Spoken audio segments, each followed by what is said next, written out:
Our next comedian, you might have guessed, usually sits right there. Woo! Woo! Yeah! Let's make him feel welcome. He's number one in my heart. In my heart, I'm sorry.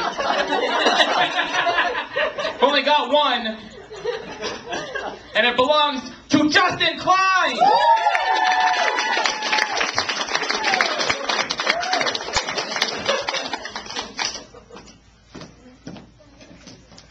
Have you ever, this is a question for the guys out there, have you ever gotten so upset with the place you were living that you decided to just get in your car and drive somewhere completely new to start a new life?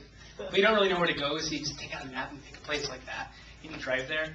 And once you get there, you don't have a lot of money, so you're living in your car the first couple of nights, looking for a place on Craigslist or whatever. And for the first couple of nights you're there, you can't find anything. And then on the fourth night, there's an ad for a really ideal-looking apartment, and it sounds great, and you want to call, but the only problem is you'd have to share an apartment with a girl, and you're thinking to yourself, what if she's hot? What if there's period stuff all over? I've never done that before. But there's really nothing else. You don't have a lot of options at the point, so you call and you go. And she meets you at the door, she takes you into the apartment, and it's fantastic. It's a really great place, and she's very attractive, not quite your type, if you can handle it. And you say, this is great, I would love to move in here. And she says, you seem very cool as well, I would love to have you. So you give her the money. And she says, can I help you move your things in? And you say, yeah. So you go out to your car and grab all your stuff. You move it in and put it in the bedroom. And once you get everything packed, she says to you, now that you have everything packed, I have to go to a party tonight. I'll be gone for about 3 hours. But while I'm gone, just make yourself at home because it is your home now. And you say thank you. And so she leaves. Now, the moment she's gone, you start going through the house because that's what you do, I guess. And so first, you go into the kitchen and you're looking at the refrigerator and you're just like, ketchup, yeah. And then you go into the bathroom and you're looking at all of her shampoos and conditioners and lotions, and that's great as well. And then you go into her bedroom and you're going through, it's not like you're going through underwear and sniffing it because you don't really get off on that anymore. You're going through everything and you're looking under the bed, you find this big, like a vibrate, like a dildo sort of thing. And it's about this big and it's blue and it's clear and it's got like ball bearings in it, and it's got a vent in it for some reason as well. And there's a button at the bottom. If you push the button, it goes like this, but there's a vent, so it's like a hula hoop sort of thing. There's a condom on it. You're not really sure why. Perhaps she gets up and safe sex. You don't know. And you're looking at it, and you say to yourself, "This is a fine piece of machinery." I'm not gay. I like vagina. I like sex with ladies. I like porking girls with my big porker, but I kind of always wanted to know what it's like to do it with a guy, like to have a guy inside of you. So you make sure all the doors are locked. You come back over here and you take off your pants and you bend down a little like this and you start singing, but there's too much friction. And so you say, I'm going to grab some lube. So you go to the bathroom and you grab, like, I don't know, hand lotion, because that's what you normally use. And you bring it back and you sort of smother it on there and you lean back down again, take your pants off again. And you go in, and it's going in this time because there's certainly a lot of lube. And once you get in there, you say, I feel it, but I don't understand the appeal of it. So I'm going to try the hula hoop thing and see what happens. So you push the button, and it goes, and you snap, and you look, and the condom broke, and you're thinking, oh my goodness, I've got to replace this before she gets home, because that would be weird if she found out I was using her. So you run to your condom stash. He says, it's very easy. Thanks, I'll put one of my condoms on there. So you go and grab your condoms, but you realize there's a problem because all of your condoms are extended pleasure, like there's a numbing agent on it. It's not like you have a problem or anything. It's just sometimes you don't last nearly as long as you need to. Is your girlfriend? Not that you have a girlfriend.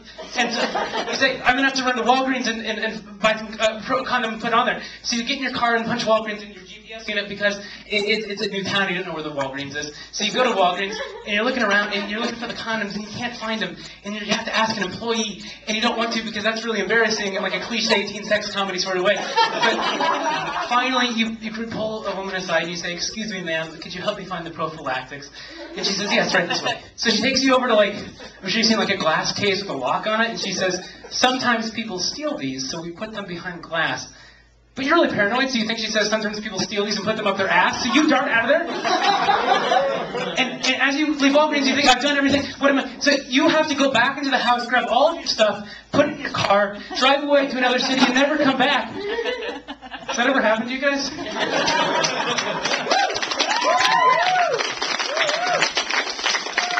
Because that's kind of what Savannah, Georgia is for me. You guys like practical jokes?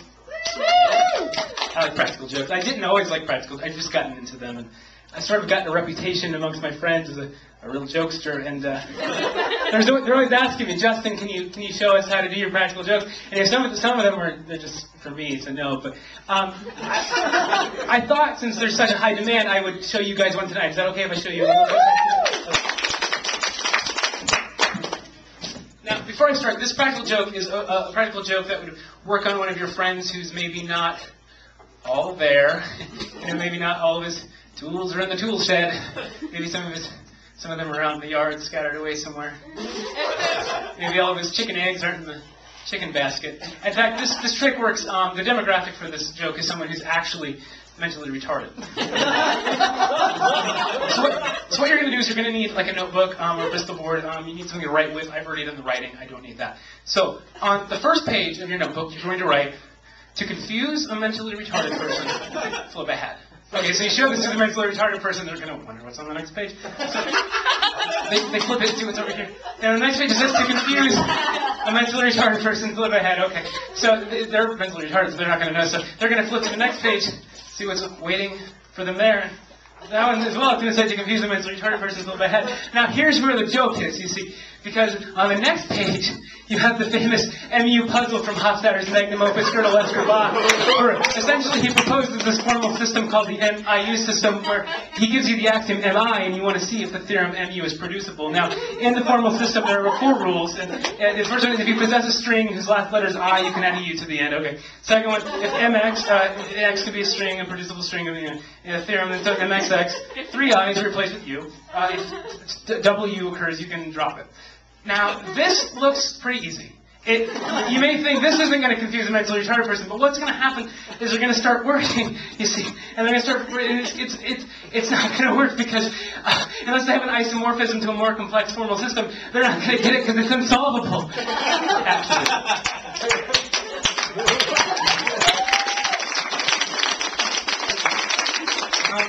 I just have to stop for a second.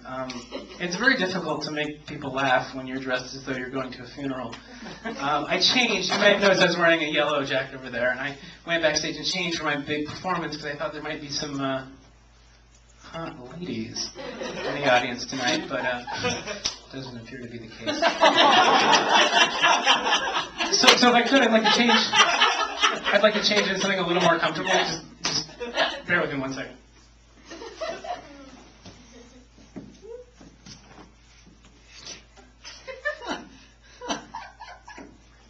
Button. What they say about top buttons. Just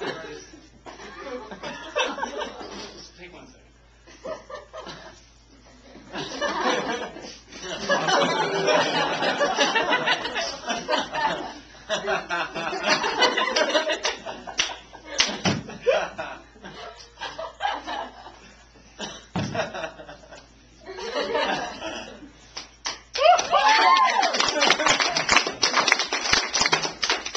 Christ, that feels better.